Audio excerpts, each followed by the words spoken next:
The day everybody comes early. Thank you.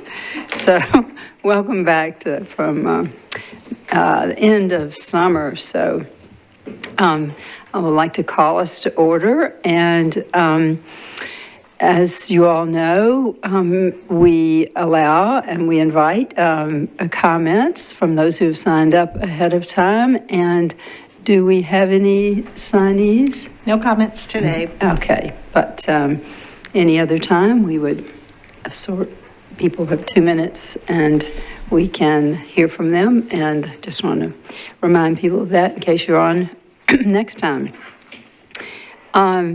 So we have a special, very packed agenda today, and I'm really, really excited to, and I know we all are, to get an update on the update for Plan to Play. And from both Tim Netsch and Cindy Harrison, who are the co-chairs of the Plan to Play, the update for the Parks and Greenways Master Plan for our city. So that's where we're going to begin, and I'm really pleased that Tim could be with us too, because I know he had to sculpt his schedule to be able to be sure to be here, and we appreciate that. So I think we will proceed with that right after we have a consideration of our minutes. And I think everyone was sent the minutes. And do we have a motion to approve those minutes? Madam Chair, may I make a comment, please? Yes. Okay, I'm not sure if I should be listed under attendance or absent. I can't even remember back from June 25th. Do you know, Cindy? I will double check that. I'll go back and take a look at the recording. Okay, I appreciate that. With that, I would move for approval if there's a need, with the conjunction, if there's a needed improvement, that it would be included. Do I have a second? Second. Okay, second. And all those in favor? Aye. Do you have any objections? Okay, thank you very much, and we will double check that and have it considered approved as that. Cindy and Tim, thank you all very much. They are both important leaders in our Parks Department and experienced have experienced great history of what has been going on. So it's past, present, and future that we're getting to hear the dip into right now. Thank you. Yeah, thank you. I'm happy to share an update, or status update, really a high-level snapshot of where we are today in Plan to Play. Tim Netsch with our Parks Division and myself were co-leading this project. He drew the short straw last week at the Park Board to present this. So I'll present today, and he'll jump in whenever I forget something or say something that's not right. But anyway, thank you for giving us a chance to do this. Plan to Play is an update. We just lost her. Hang on.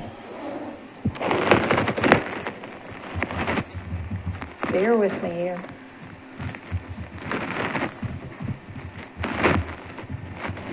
Here we go. Maybe I need to do a couple things here. That might help. Okay, so this Plan to Play is an update to the 2017 plan. We're not starting over. We're picking up and looking at where we are in relation to that plan. This effort, the update started last year, and we're working with Kimley Horn as the consultants on the project. So in case you don't know, the 2017 Plan to Play was the countywide Greenways and Parks Master Plan. It was the first one that had been done since 2002. So it was a very robust effort, very comprehensive, very large public engagement process. We looked at peer cities, best practices, and recreation trends nationally and more closer to home. The recommendation fell into, from that master plan, recommendations fell into 6 categories. So as you can see up here, land, facilities, greenways, programs, operations, and funding. And we are organizing the 2025 update in the same format.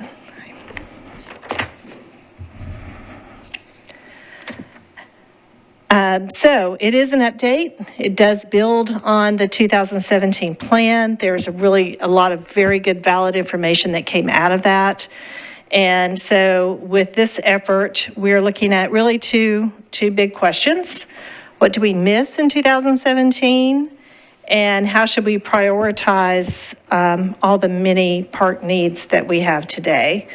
We know that we can't do everything with the finite resources that we have, so the prioritization is very important. We've experienced some really big changes since 2017. As you know, we've had explosive population growth, we've had a global pandemic, we've had economic shifts and political shifts. So in 2025, we want to make sure that the work going forward that we're doing reflects the current needs and values of the community. So, there we go. So this slide summarizes the scope of work for this project. We're beginning with an assessment, and this has been ongoing. What is happening here?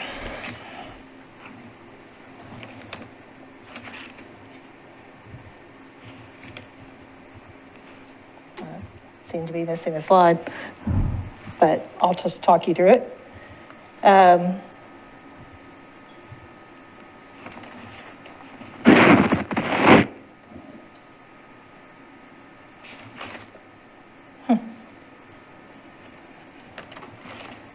Well, hang on, because there is information that's not popping up here on this slide that is there.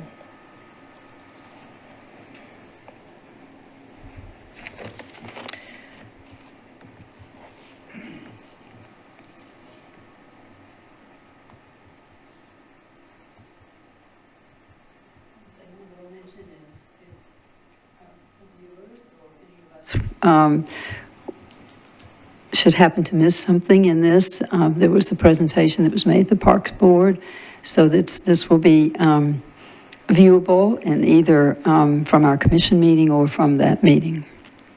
Yeah, my apologies. I think I've just pulled up an earlier draft. So if y'all could bear with me, I'll get the right one pulled up here. Let me see if I have any other comments. Do a little tap dance for us.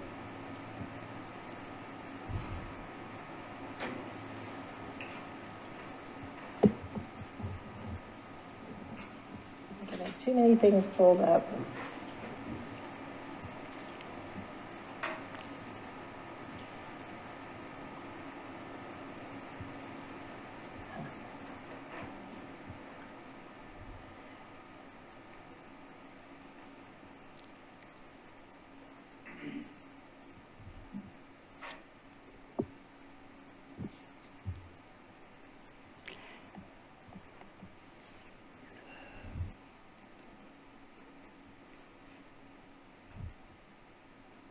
Councilman Cap, it's good to see you.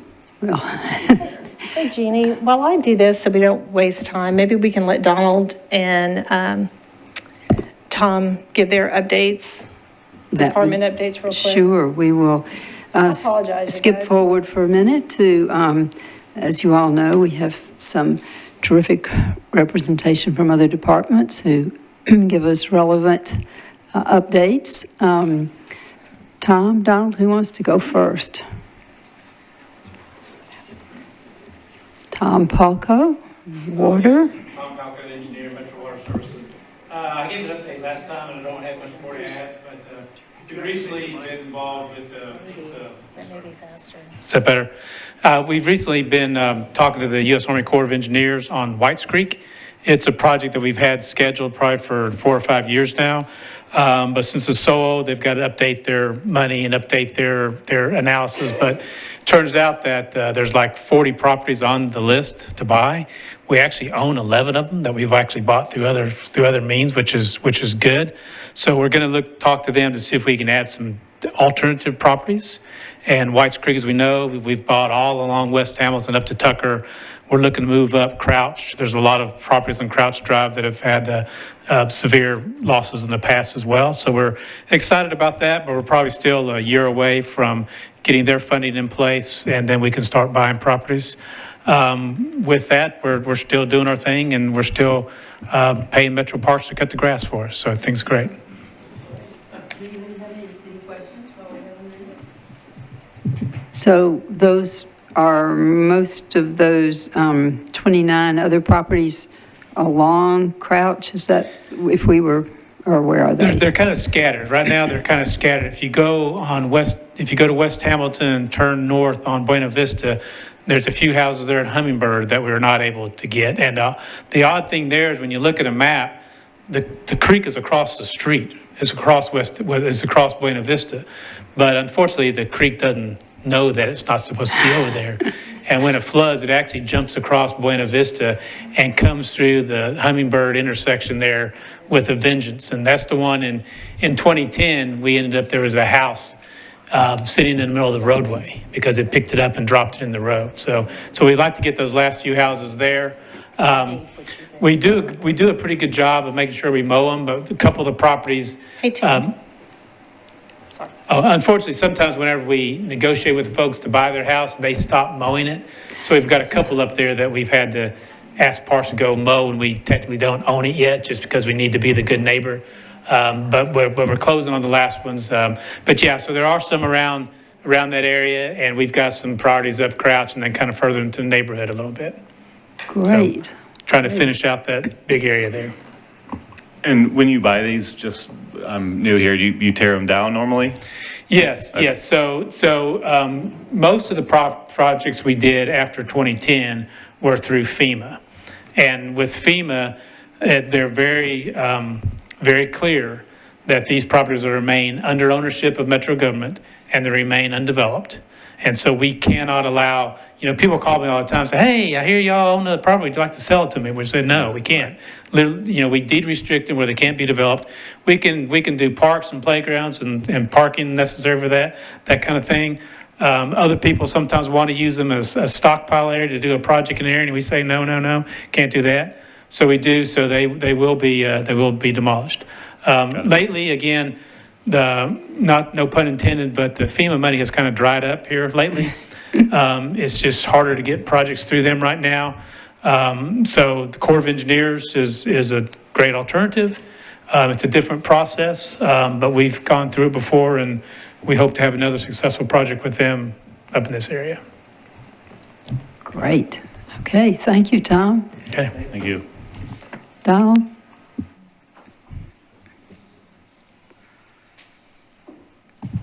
All right, Donald Anthony with the Planning Department. We have a lot of things going on, but I'm just going to update you on a couple that we've talked about before. So the first is one that I know this body is very interested in, and that is the ecological conservation strategy. I think I've been telling you for a few months now that is in procurement. It is still in procurement, but we see the light at the end of the tunnel. So hopefully a lot more information will be coming on that here in the next month or so. The other thing I want to update you on is the Cane Ridge Antioch study. We've talked about that a few times before. We're sort of getting ready to enter the final phase with that. We went out to Southeast Community Day back a few weeks ago. That was a great event. We've held several different community meetings. We've attended council members' district meetings to try to gather a lot of feedback and input on what people want to see in those areas. We're anticipating wrapping that study up in early fall. It will be particularly on the Cane Ridge side of that study area. We will most likely have some kind of policy that is very conservation focused with regard to natural and historic resources. And so I'm hoping maybe Cindy will give me a few minutes at one of our upcoming meetings here that I can give you a little bit more detail and update on what that policy looks like. Okay, and then on a personal note, over the weekend, I ran on one of Metro Park's probably least visited greenways called Crooked Branch, which is up in Lakewood. I need more people to come out and run on that trail with me. I was the only person there. There were deer and rabbits, and they looked like they had not seen a person in a little while. So it was great. It was great. So where is it? Tell us again. It's in Lakewood, just okay. off of Old Hickory Boulevard. And how long is it? Is it? Pushing 2 miles if you do the entire thing. So I ran it twice. It was good. It was good. That's nice and great. shady. Nice and shady once you get back into the wooded part. In the Cane Ridge area, what waterways are there? Say that again. What waterways or Oh my things gosh, that long-term we should think about for greenways? So we have quite a few creeks that run through that area. Mill Creek runs through that area. Indian Creek runs through the study area. The study area stretches all the way over to Percy Priest Lake. So from Nolensville Pike on the west, all the way over to Percy Priest Lake on the east. It's very broad. Yeah, Yeah. didn't know how much you were talking about. Any questions, anyone? Okay, All right. Thank you. thank you very much.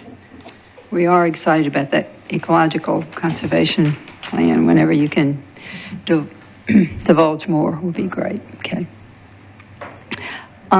Cindy, what are you thinking? Is there another part of the agenda we should switch, or where No, are we? We're good now. Thanks to All right. Tim. I apologize. I'm not sure what squirrely thing was going on here, So we will head back into the Plan to Yeah. Play update presentation, just to our viewers. Sorry about that. So I'll take just a tiny step back, looking at what is the purpose of this 2013 plan, 2017 update plan. And so I think we left off with this plan is really making sure that we're going forward with the city's needs and what the city wants, looking at all the changes that have happened over the last 8 years. So the scope of work that we're looking at here began and we're continuing with an assessment of the state of the parks. We're looking at our parks inventory, the status of the 2017 recommendations, and important benchmarks for the state of our system.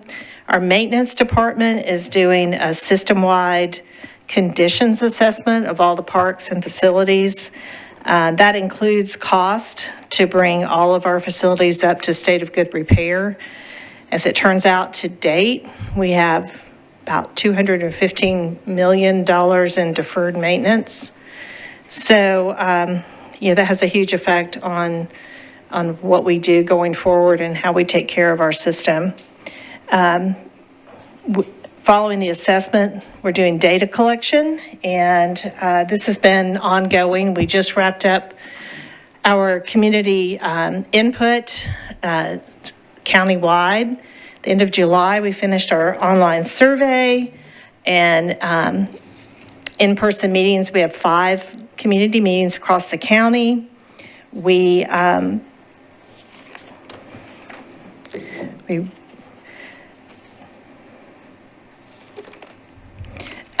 community meetings. We had 11 events that were happening in parks where we had staff members go out and interact with the community, encourage them to take our online survey. We've gotten about 2,500 survey responses, and that included a mapping tool so folks could go in and physically draw in where they would like to see greenways and parks in the future. We had 1,500 input on the mapping tool, which was kind of fun to work with. So we're also looking at an analysis of our recreation programming, national and peer city benchmarking, demographic and recreation trends, physical analysis, of course, and greenways and open space, including policy review that we've talked about in here, the need for that. The final update components will include the updated recommendations with associated cost and a 5-year implementation plan. The target completion date is March of 2026. So before that, final draft will go back out to the public. Another 5 meetings is anticipated to review and show the draft recommendations set forth in that plan.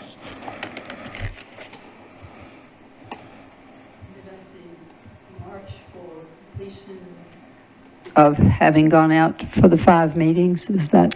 Right, so the final published plan, we're looking at March of 2026. Public meetings, probably first of the year, I think.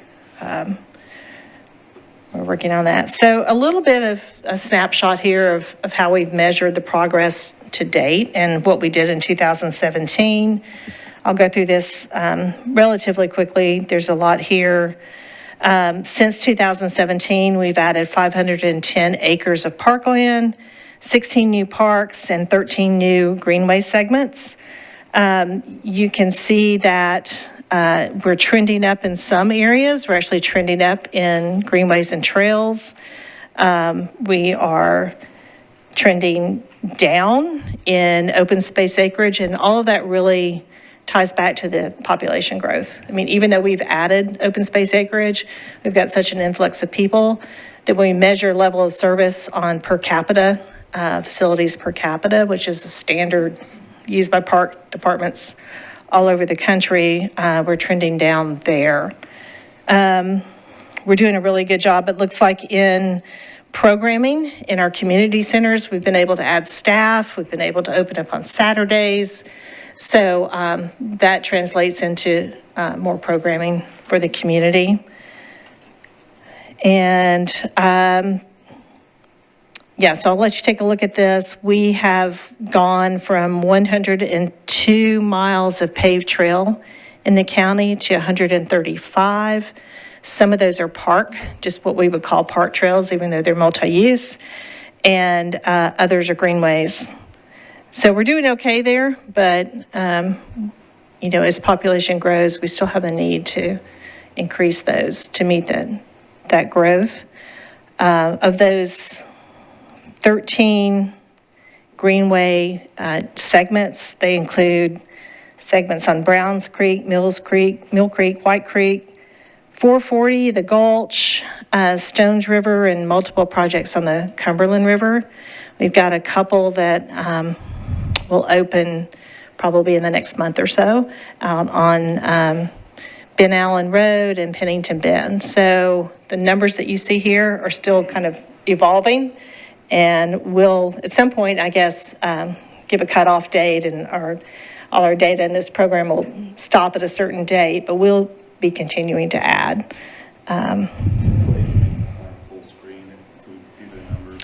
Oh, Maury. I'm just kidding. Yes, I can try. It looks like there's a lot of good data on there. I just couldn't There recall is good data. Yeah. Yeah, it was a vision test. There's a lot to see. Let me see if I can do that without totally. If that throws things off, no worries. I just wanted to be able to. It is your computer operator causing the issues, not you. There we go. The whole losing my file just threw me for a minute, if you can't tell. Thank you. Does that help? Yeah. A little bit more? Okay. Yeah, so, you know, some things you can see are have stayed basically level. And just because, as I mentioned, population growth, we've seen a little bit of a downturn on some in terms of level of service. Anything you want to add to that as I'm fumbling through here? No, Okay. we can send this to you or send you guys a link. Yeah. To review later. That would be great. And as you're measuring it, you may have already said this, but you're giving us sort of absolute additions, improvements, or whatever. Do we know what those are next to what the goals were that were set in 2017? Is that in there somehow? We do. I mean, this table shows some of that, a select on the left side, and I know it's hard to read, so when you get a hard copy, it will make sense to you. For instance, paved multi-use trails in 2017, our count was at 102 miles. Today, we're at 135, plus some change. So that's how that table rolls out there. Of course, there are a lot of other facilities that aren't listed in this. This is a snapshot. The final document will have all that information in it. Okay, so that's the absolute number, but I was just what the goal in 2017 was to have gotten to by a certain point, but you said that will be in the final. It will be, and just a reminder, the goal in 2017 was 53 miles of greenway and paved multi-use trails by 2027. So, clearly we're not going to be at 53 miles, but that's where we are. Okay, great, thank you. May I ask, Madam Chair? Yes. And where are we? I still can't see from there. Yes, I'm sorry.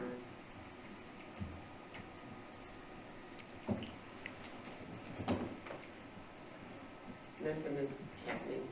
Okay. When I push the button.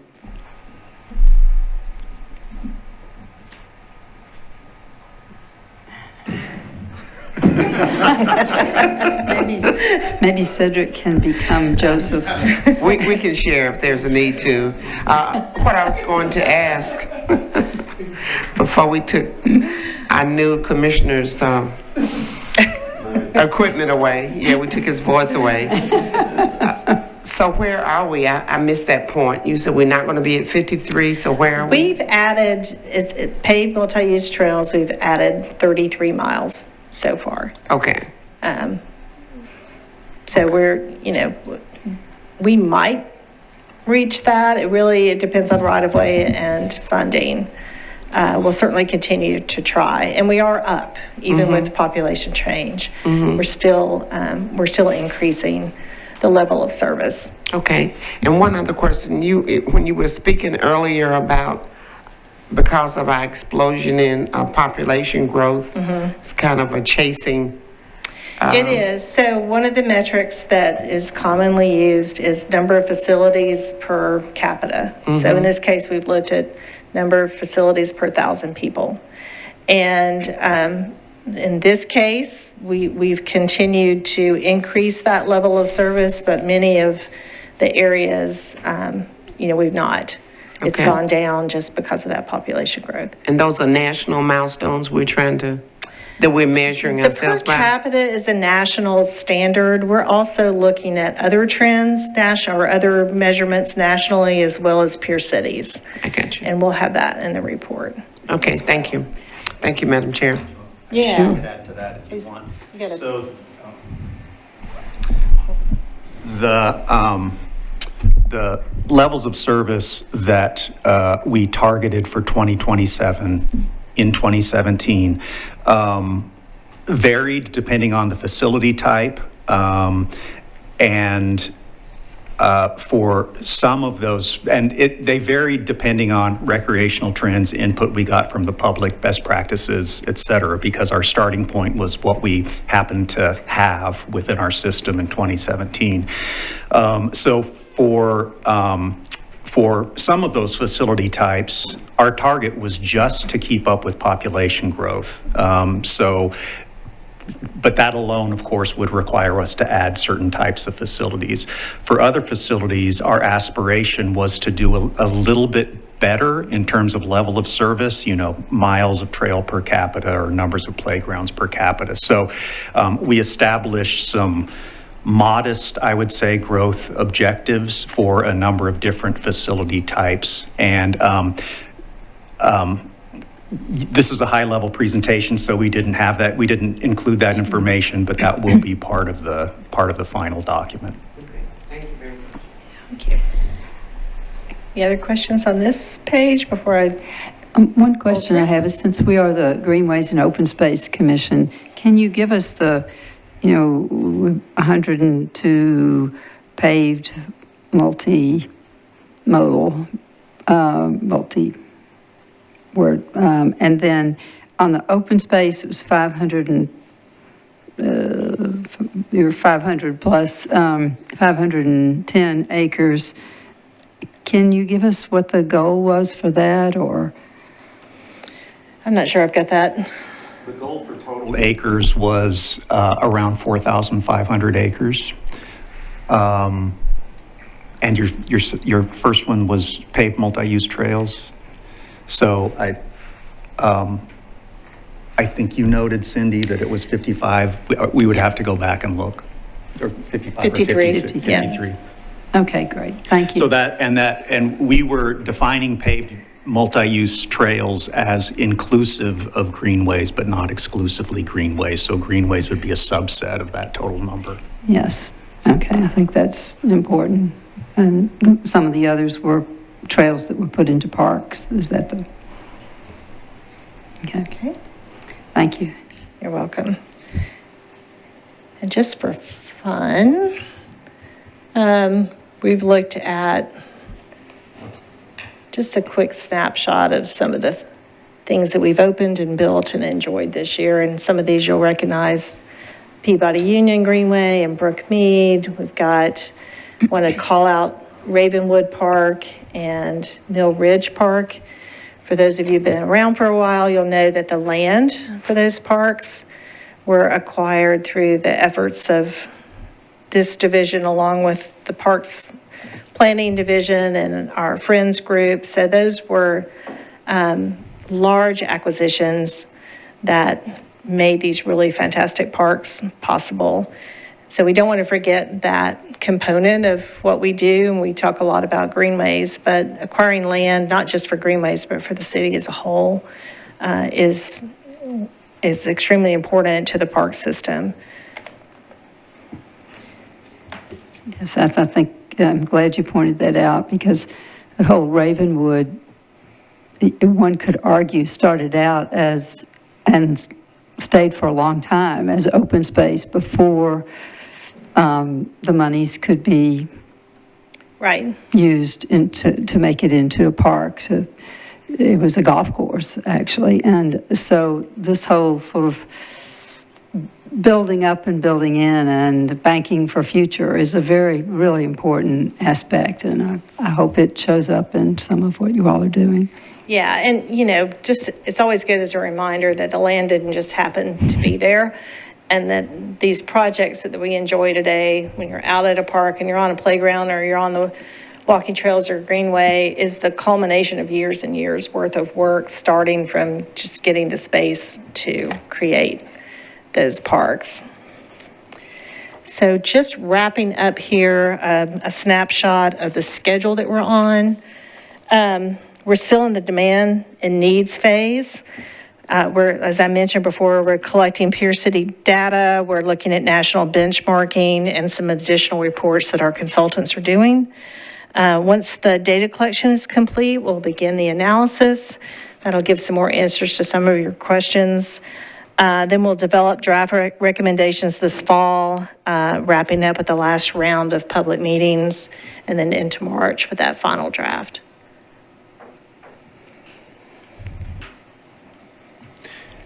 I'm curious about Pocket Park acquisition as part of this conversation, thinking about like Browns Creek with the Browns Creek Greenway future. Are you all looking at potential acquisitions along what would be a densely populated urban greenway system as part of this plan? I think anywhere that we're developing greenways can possibly give the opportunity to add park space, additional park space. We've got levels of service already established with the 2017 plan. Again, we're looking at that. So deciding, how much land should be bought and where.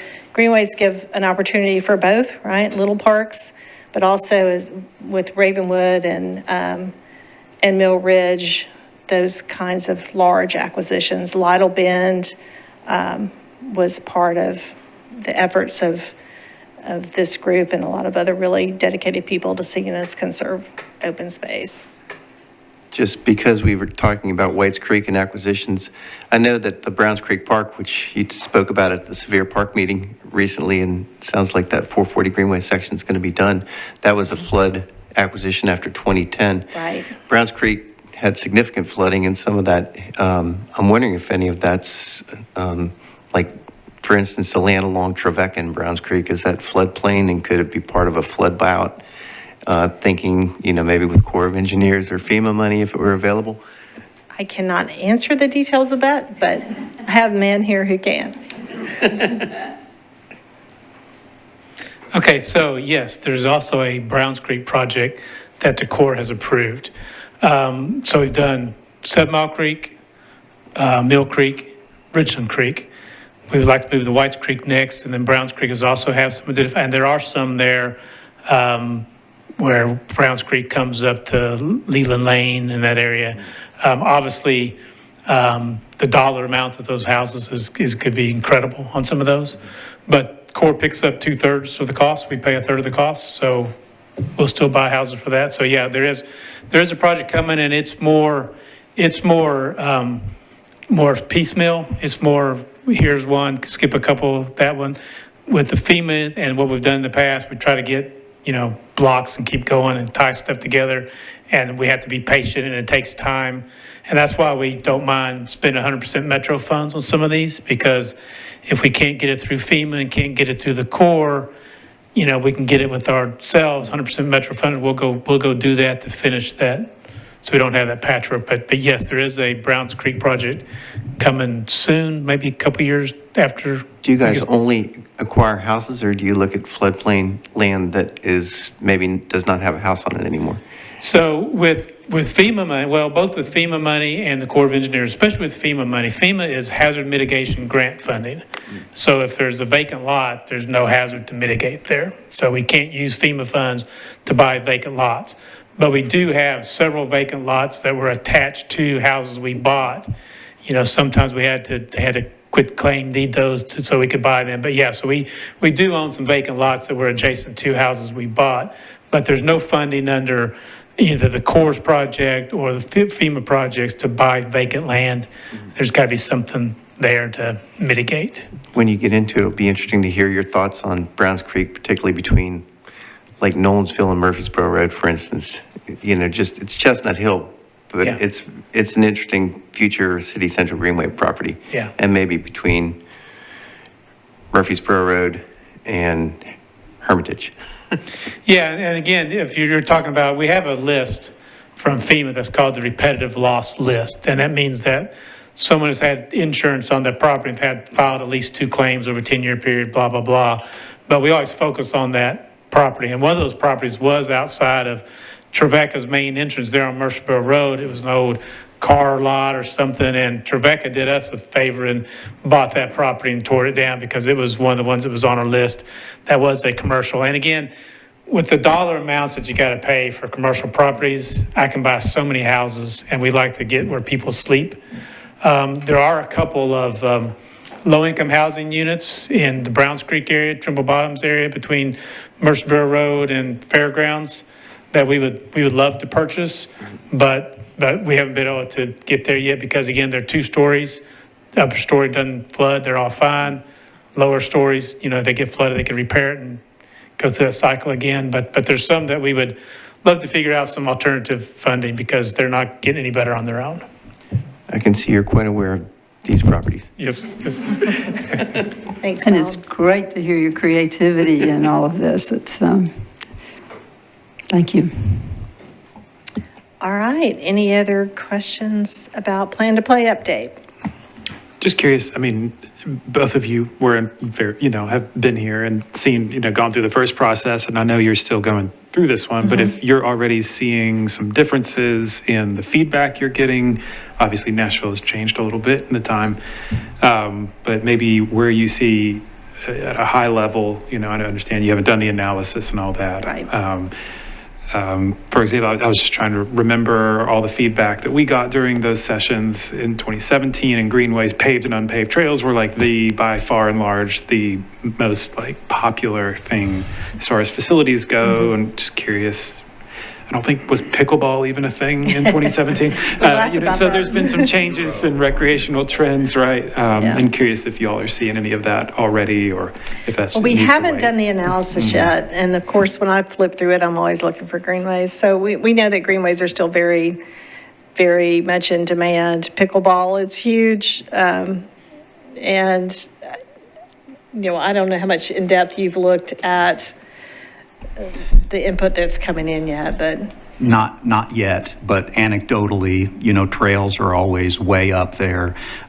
We did, maybe getting to your question, Mark, we did ask a question about the types of parks that people would prioritize if they had a choice, and it isn't to pit a large acreage natural area against a pocket park in an urban area.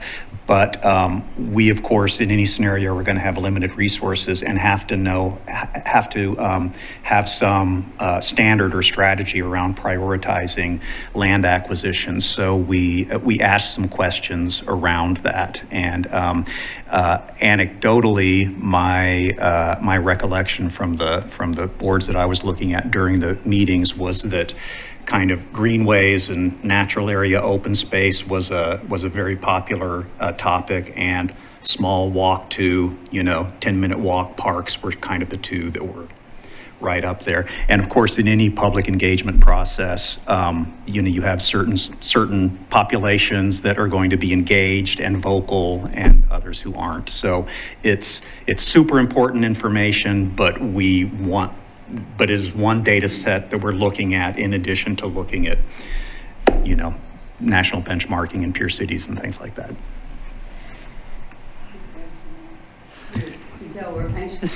We are anxious as a body, just to pick up on what James's question about the future. So this is exciting.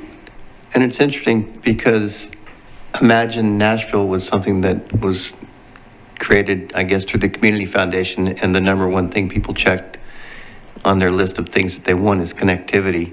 I'm wondering if any of that data, and I think they interviewed 11,000 people, if any of that data intersects with what you find with Plan to Play.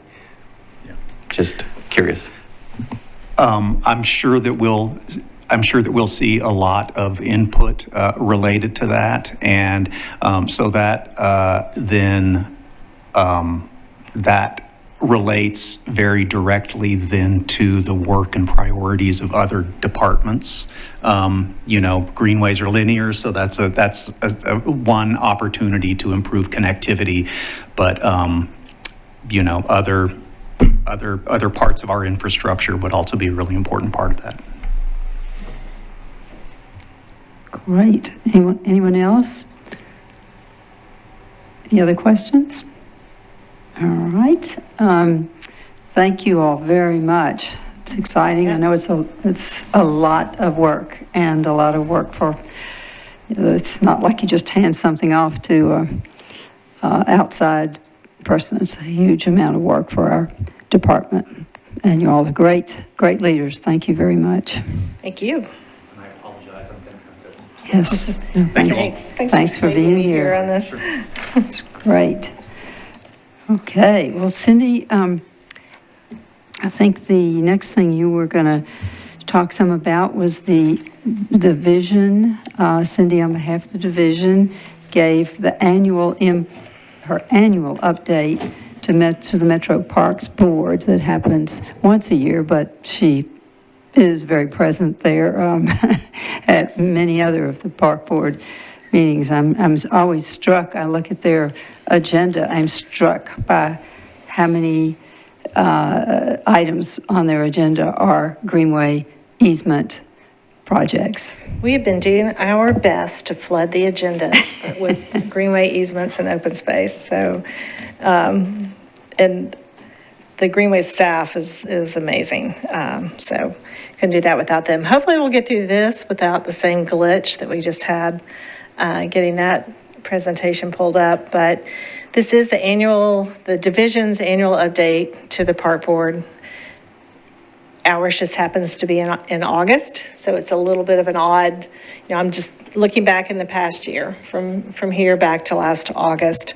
When we get to the end of the year here, the numbers will be different because we're looking at a calendar year in December. So just keep that in mind, that you may see some things that are a little bit calculated a little bit differently.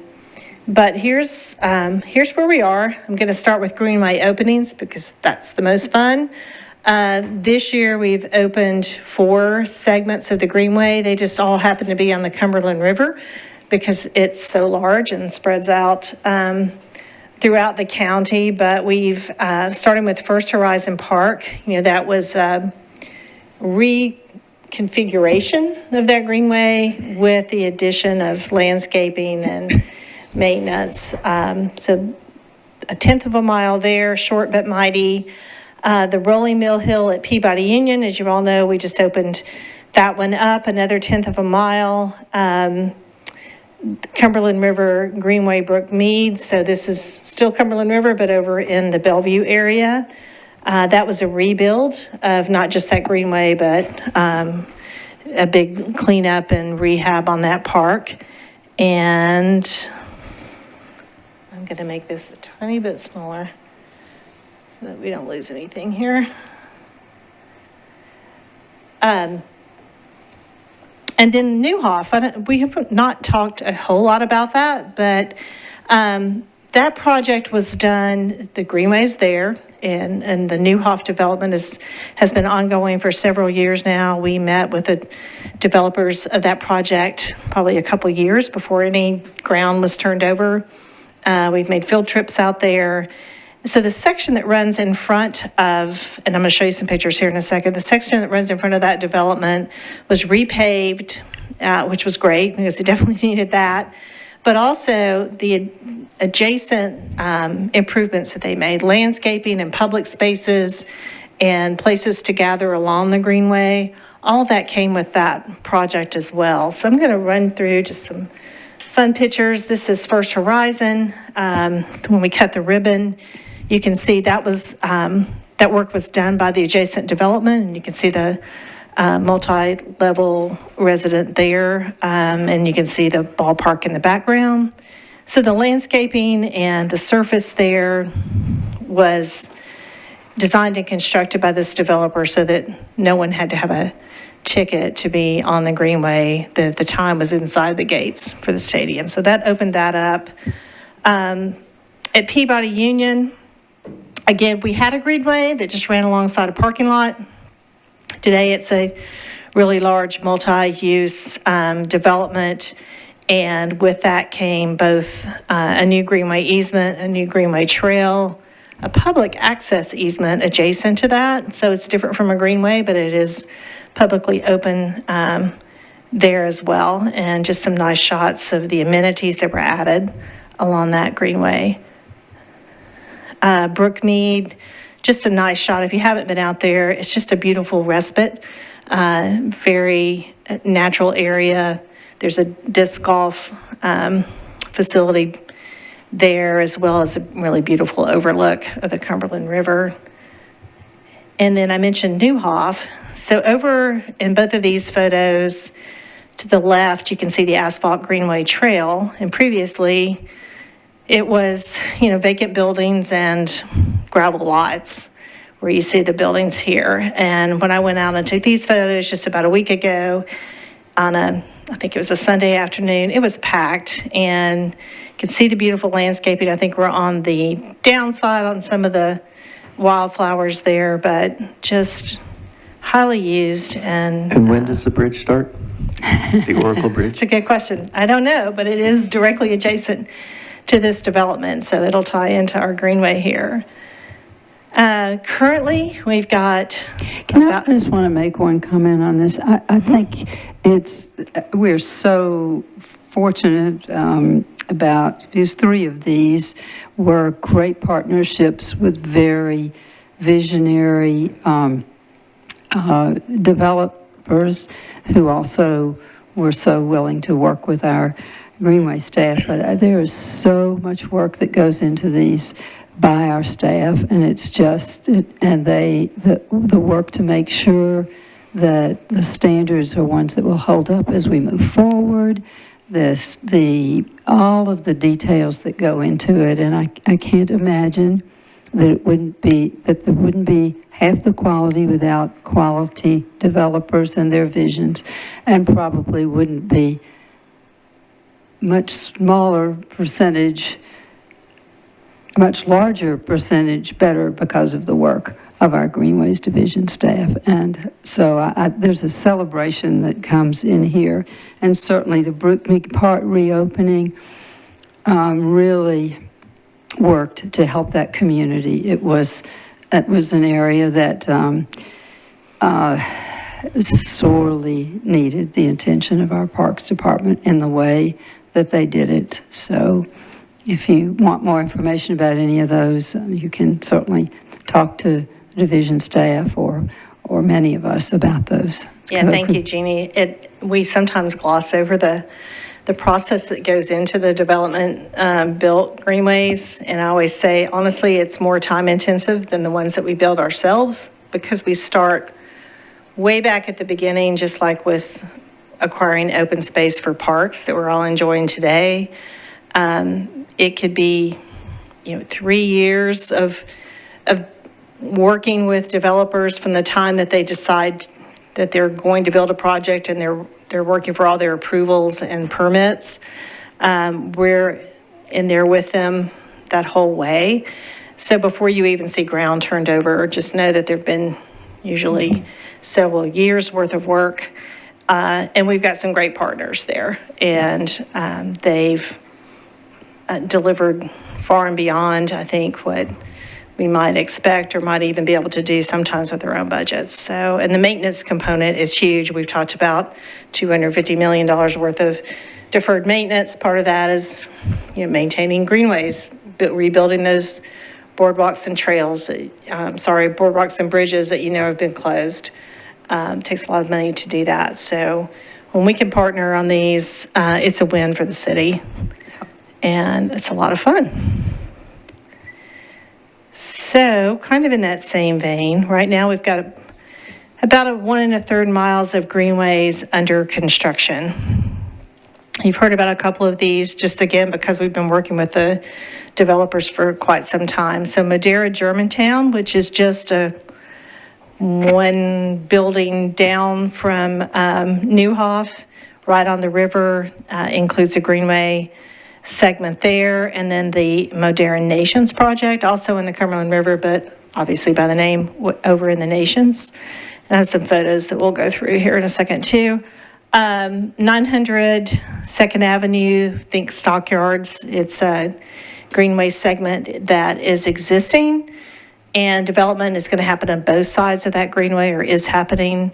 So it is being completely rebuilt, widened out, lighting, landscaping added. There'll be a maintenance part of that as well on the developer's end. The Cumberland River Greenway at Pennington Mills and the one adjacent to that, Ben Allen Road, both of those are trail-oriented developments, so they're not water-based. Even though it says Cumberland River, if you've been out on the bend, you know that there are a lot of homes there that are extremely close to the riverside. There's just not a place to put a greenway there. So we're still working on how to get a greenway around that bend. So these greenways are planned to go through a development and make off-site connections in the future. And Stevens Valley as well, same kind of. This is a little technical question, but did you figure out how to get the Ben Allen development connected to the one on Broadmoor up over the hill, I guess along Ellington Parkway? The future project? Maybe it is, but it seemed like maybe there was some handicap restriction issues. There's greenway component with that project as well. And so they've coordinated on where one ends and the next one will pick up. Thanks. So there are some topographical challenges there as well. So here's in the dark shaded area is Modera Germantown. And just to the right, the white, that's a multifamily that's already there, and Mark, just on the other side of that, is the planned pedestrian bridge. Wish I had a timeline on that. I don't. Modera Nations, really good example. You're looking east and west on the top two slides of the Greenway, but it's along the Cumberland River. The river bank has been conserved. There have been some additional plantings there alongside the development where it interacts with the Greenway, lots of landscaping and art. And that's under construction right now.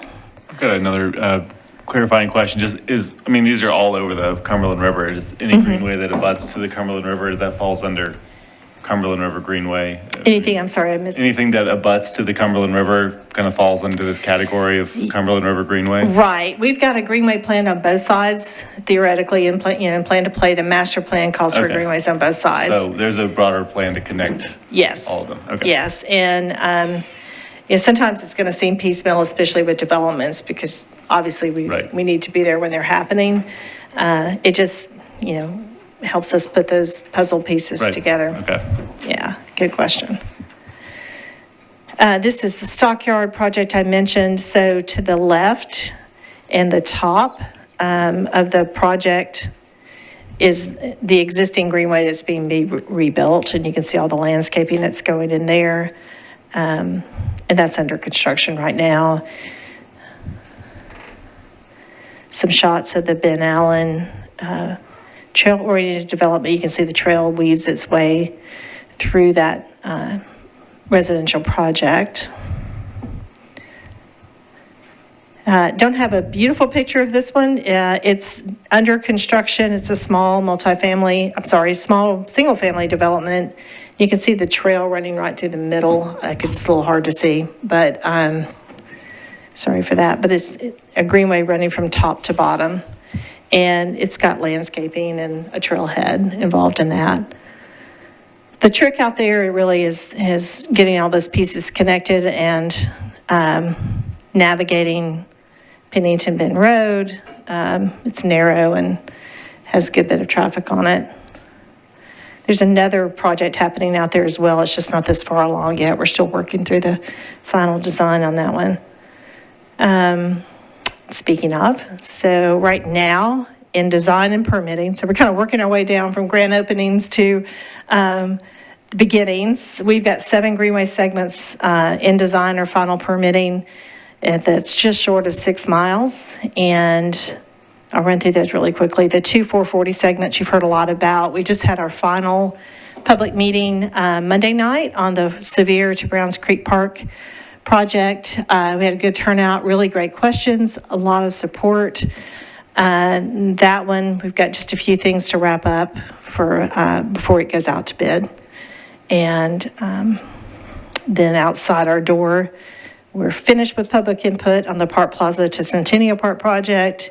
And also, those two should be landing in the procurement world soon together, really about the same time. Then the Charlotte Corridor rail with Greenways, we're slowly working with the Railroad Authority for easement and right-of-way place to put the Greenway there. The Opry Mills Connector project, we've completed design on that. We've submitted for grant funding, and we're just waiting to hear what happens with that. Richland Creek Greenway, Bellmead Plaza to White Bridge Road. You'll see, if you saw on the park board agenda, the easements, 2 easements for that greenway are working their way through the approval process. So that was a lot of work went into that. Really good partners there. It's going to be a beautiful greenway. And they're building not just a section on their property, but also sections off-site to get over and connect with the existing trailhead there. So a big win for us there. Ariza Bellevue, you've also heard me talk about that for a while. They're in their final design phase, so we're working with them to get that design exactly like we need it. It includes both the greenway, it includes an underpass under a railroad bridge. There's 25 acres that are going to be donated to the city just adjacent to that, the Harpeth Park. If you all probably know that as the HYSA soccer fields or Tennessee Soccer Club. That land is owned by the state, and we're acquiring that from them so that instead of leasing it, it will be in the city's park inventory. And then 7 Mile Creek Greenway, this is an extension where right now there's just a footpath that people have just kind of created and we've mowed.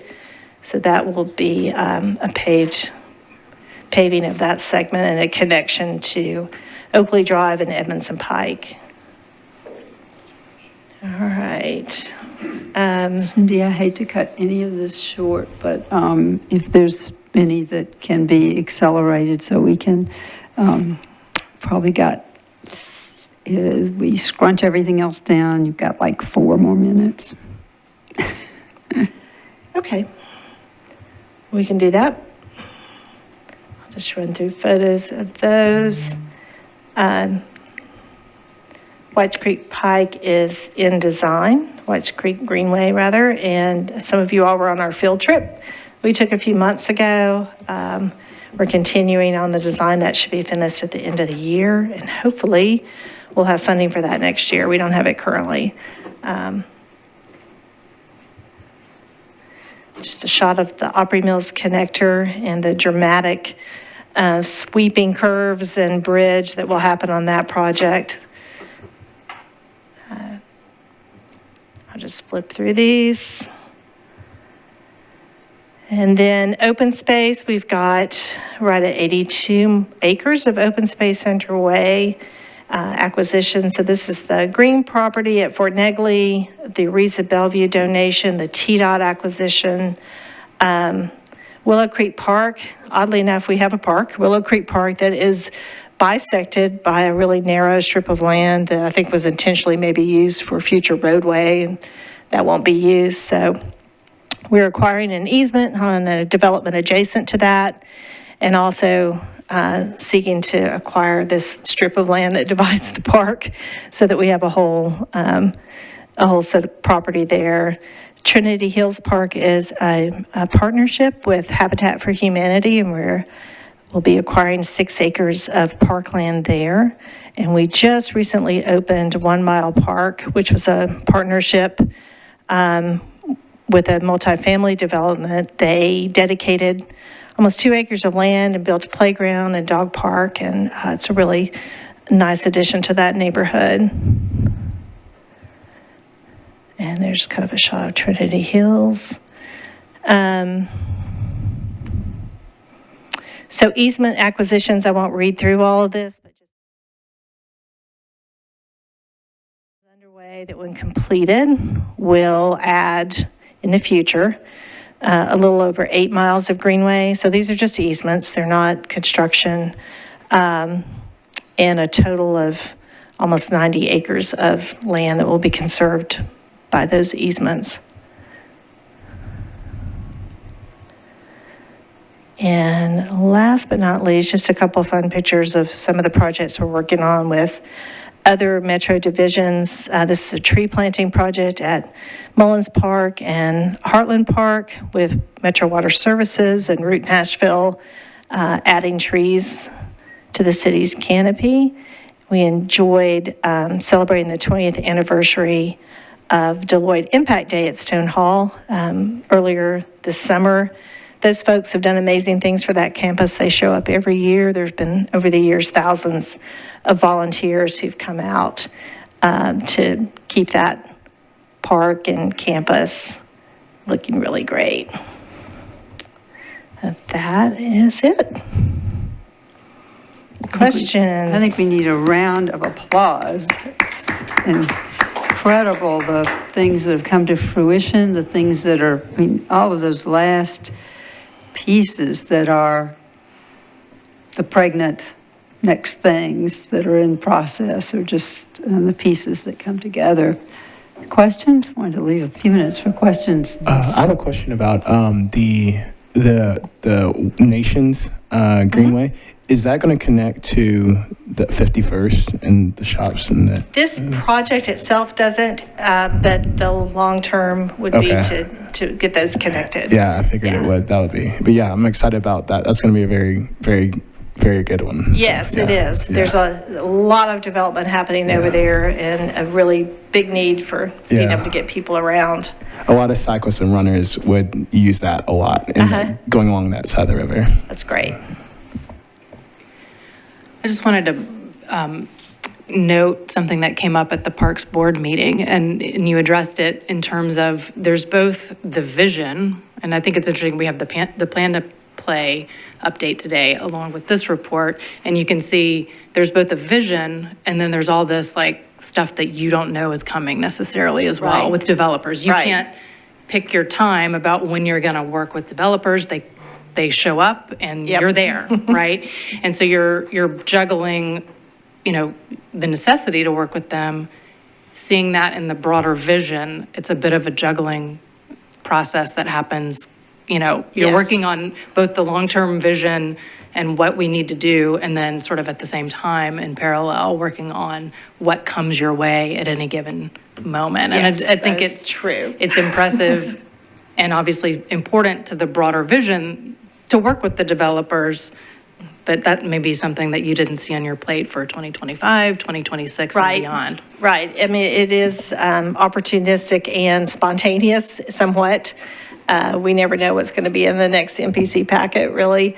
And that's why it's important that the work you all did and other GFN and making sure that we had staff to be able to manage all of that. There's no way a staff of 1 or 2 people could do that. So these guys have been amazing in making those happen. It's a quick turnaround. There's a lot to think about. It's not just a, check the box review. So thank you for mentioning that.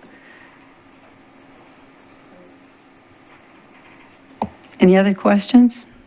And certainly, all of our meetings bring up some of these things, so there'll be other chances to weigh in, get more of your questions asked, and you can always contact Cindy, too. You can always contact me. Always contact Cindy, yes, please. Okay, thank you. Wrong way.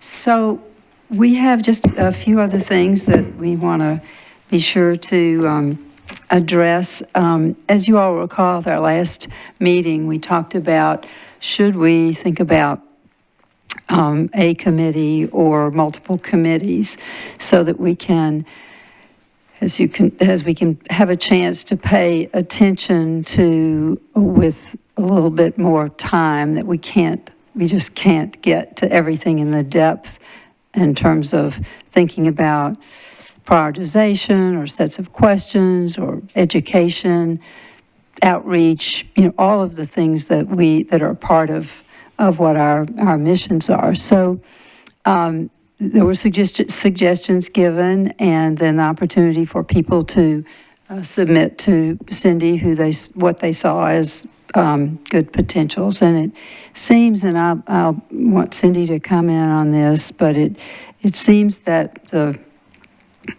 closest thing to a consensus was that we do an education and advocacy committee.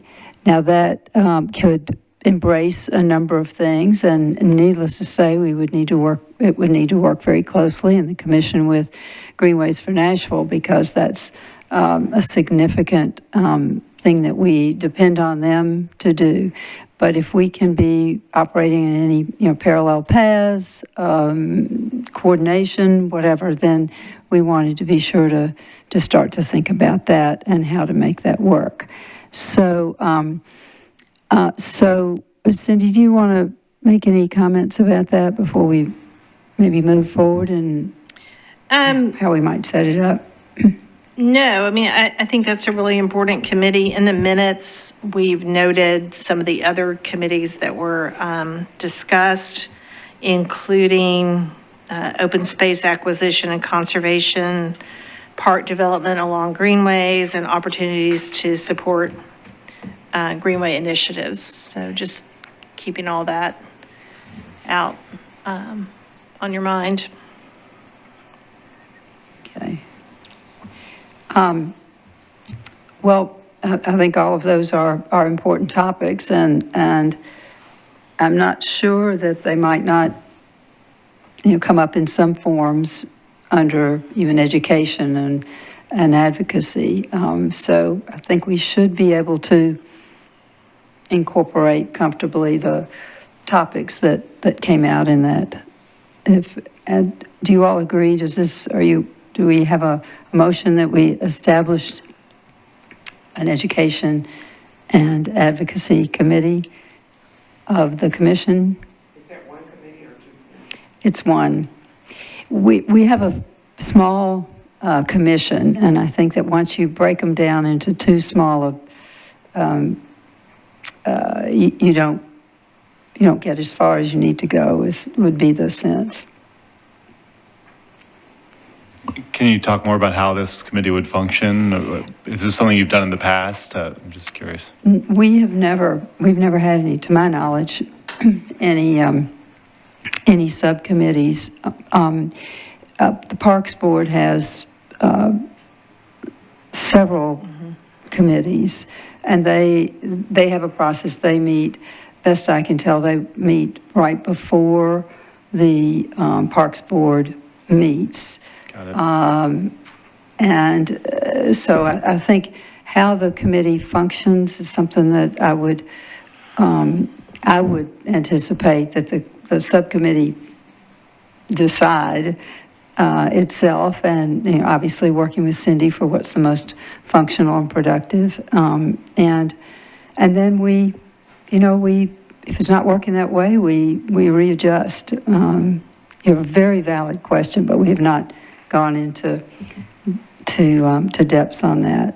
And Cindy, be sure to speak up. Yeah, one thing that it's just part of ongoing plan to play strategies and work is the need to educate for many things with Greenways. Safety, the benefits, just where they are and how they function, advocacy for not just funding, but continuing to build those out.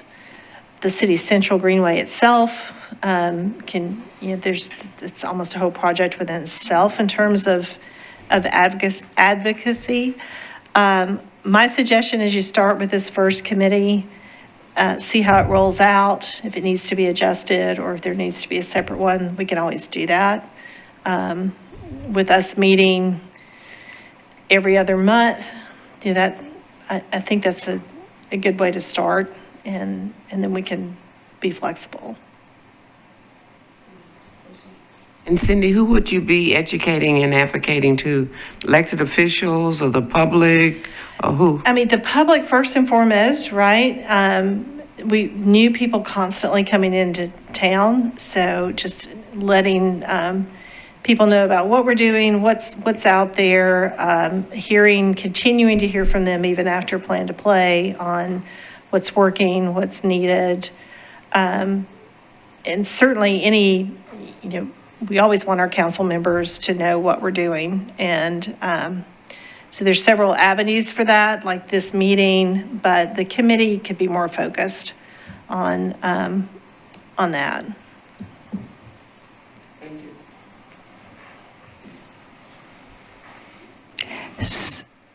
So, do I have a motion that we establish a committee for education and advocacy? If we have big question marks, we may want to bring it back to the next meeting. That's okay, too. I move to establish. Do we have a second? I'll second that motion. Any comments before we vote? Or questions? All right. I think I'm just going to reiterate my comment from last time that I think that all of the members of the commission are invited to be board members for the nonprofit Friends Group. And our chair is here and can correct me if the bylaw, if that's not the correct understanding of the bylaws. Okay. I think that education and advocacy are front and central. I simply don't want to get in cross purposes, and so I would, if a committee is established, I just think that we all need to be rowing in the same direction. That's all I was going to add. It seems like education and advocacy would be one of the 2 out of the top, 3 or 4 missions of Greenways for Nashville. So maybe this committee needs to be a direct bridge between the 2 groups or something, but it does seem like it's Greenways for Nashville would be front and center for whatever this committee does. Which might be the reason to establish it. I don't know. May I make a comment? Yeah. Well, with Greenways for Nashville, we have an advocacy committee, but the education and advocacy to me seems rather broad. So I don't know. It may be somebody here wants to volunteer for it, but the education, tagging the education part onto it just appears very, very broad to me. I think those are all good points. I mean, I'm going to start with the fact that absolutely has to be done in conjunction with Greenways for Nashville, in collaboration, and it's got to be clear that each is helping the other in some way, and all with our focus on how we promote and move Greenways. So I think some of this is for our own education, and I think some of the education can come from Greenways for Nashville. Like looking in the past, from 2016-17, there was a Tiger grant that was written to try to get some funding for the 440 Greenway. There was a plan that was created for a feasibility study for the rail trail and funded by the Frist Foundation. There was a plan for raising money. It'd be interesting to recap that leadership team and what the intention was for raising money to help support Greenways for Nashville. Some of it, the education, I think, is for the commissioners, and it would come from Greenways for Nashville. And then secondarily, I think some of us are more familiar, for instance, with the City Central Greenway and where it goes. I mean, a field trip would be very educational, to come and look at the proposed routes, for instance, from Centennial Park to the farmers market, just to show where we are, because it's getting close to happening, what the implications might be, or thinking about, Browns Creek, for instance. It's a long creek that goes down from 440 to the river, and it's going to be a greenway. What does that entail, and what are some of the things that we have to be looking for as commissioners to be most effective to get it done? And then perhaps how do we work with, I think you said it, Cindy, in the urban core, you have to work with other groups. You have to work with NDOT and other entities to put together a fine system, because now we're interacting with, priority corridors and such, and transit stops, so there's things to do that are educational for this commission so that we're the most effective commission, in my opinion. Well, staff will support you all on whatever you want to do. I know y'all had brought this up a few meetings ago and felt like there was a need, so we're here to support whatever you decide.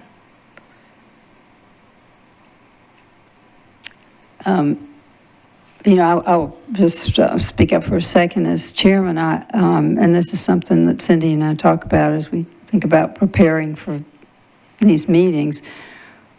What is it that you all would like to know more? What would be an in-depth, a lot of nonprofits call it deep dive opportunities, to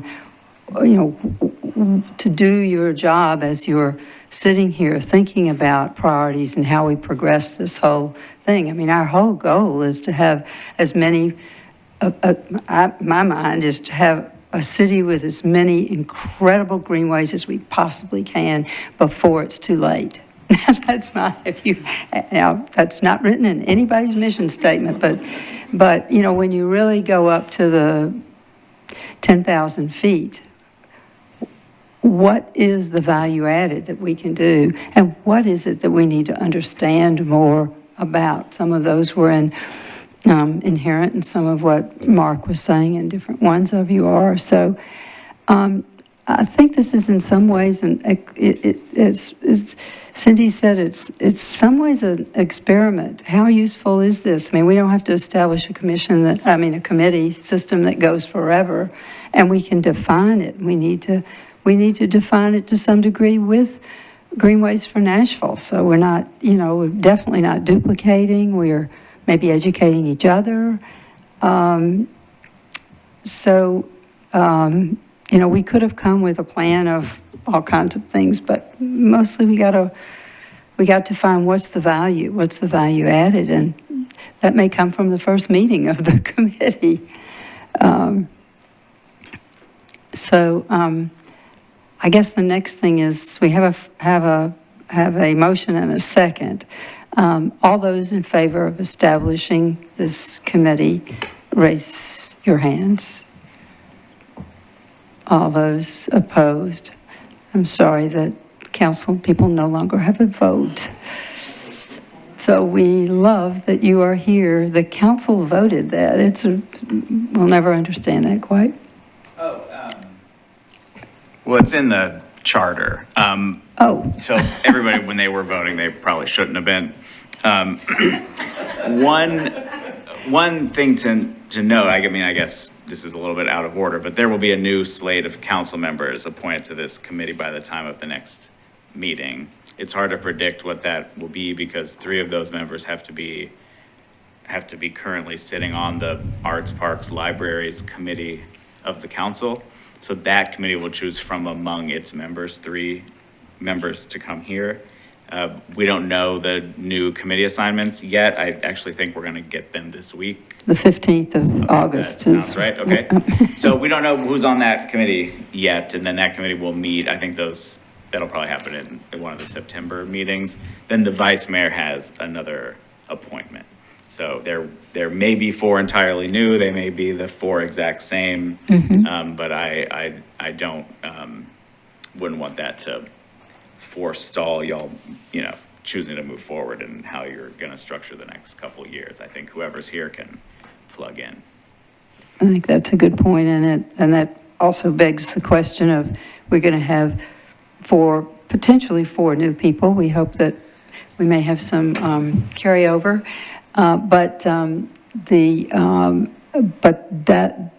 that begs our doing the right kind of education for all of us, because we will have new people come fall.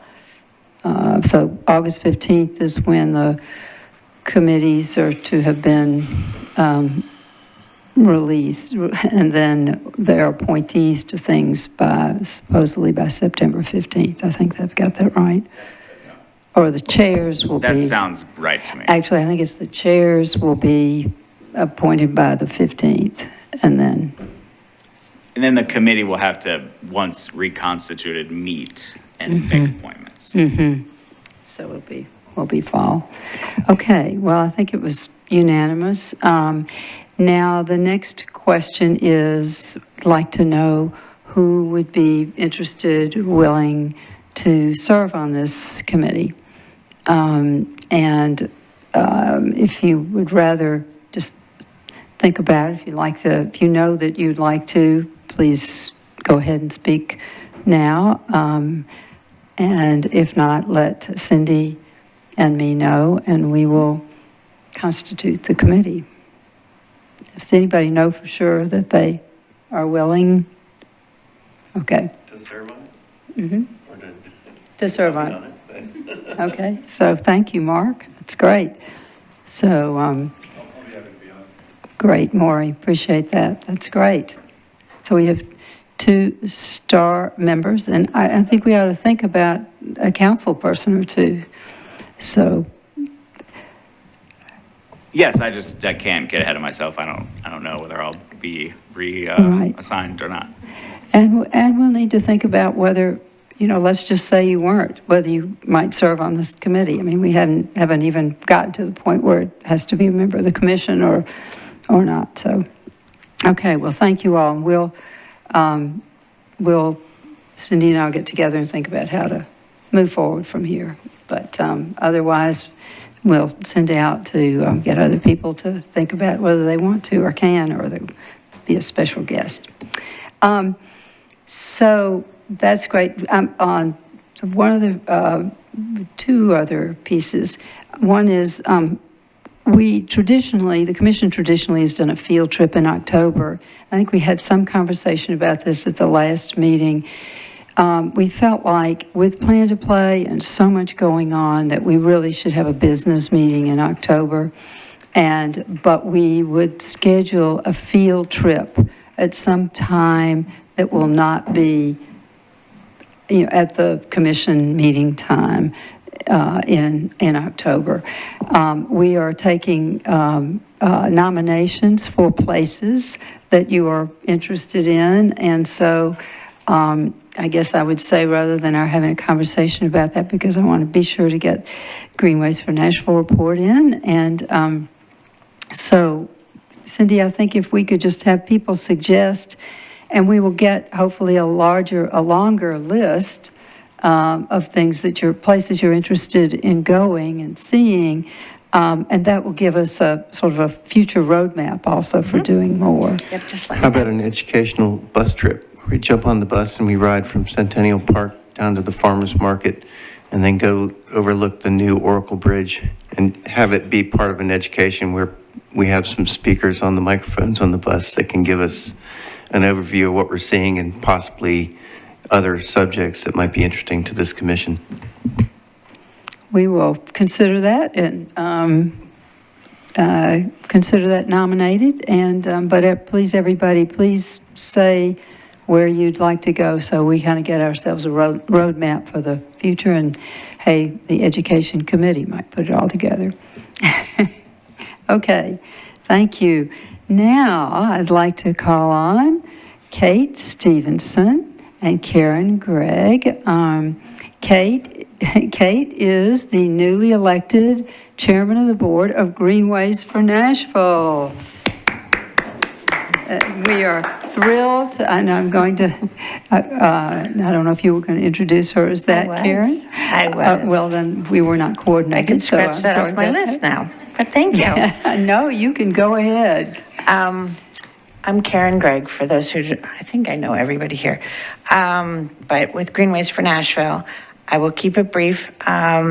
First and foremost, Dinner by the Bridge. You have a pretty postcard in front of you. It is Thursday, September 25th. This year we have moved it to Peabody Union. You saw the pictures that Cindy had shared. It's in the South Bank District. It runs along the Rolling Mill Hill Greenway. Individual tickets will go on sale in a week or so, but there still are patron levels and sponsorship opportunities, and I hope to see everyone there. As Jeannie mentioned, on my second point, Kate Stevenson is our new board chair. And the third is that the Greenways for Nashville board has hired an executive director. Her name is Meg Morgan, and she will begin on August 27th. So I'm certain that she will be excited to meet all of you. Any questions, concerns? I have a comment. Karen Yes. has been our interim, or been the Greenways for Nashville interim executive director, and there's no way to thank you enough. So, and she is carrying on some of the important administrative, that's too slight a word, for helping with our transition, and it's terrific. Thank you so much. Thank you. Thank you all for your time. Congratulations, Kate.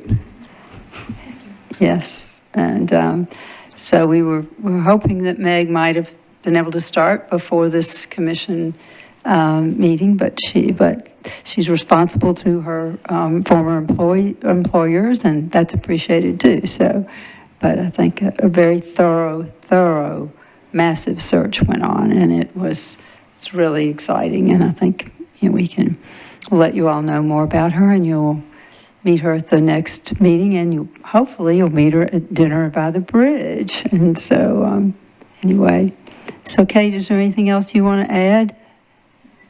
Okay, so Kate's a very fine, recently retired lawyer in the Nashville community and is Greenways for Nashville, and all of us are lucky to have her. Thank you. All right, I think we got our great department reports.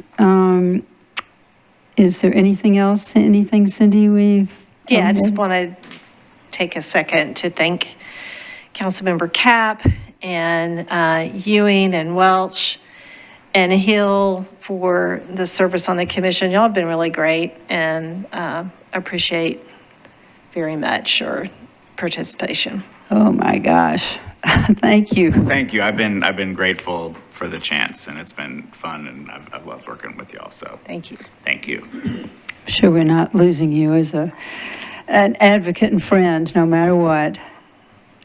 Certainly not that. Thank you. Okay, do I hear a motion to adjourn?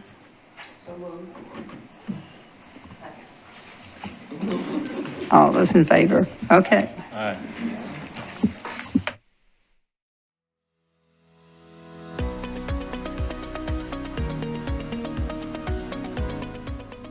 This has been a service of the Metro Nashville Network. If you would like to see this presentation again, or for more information on this and other programs, visit nashville.gov.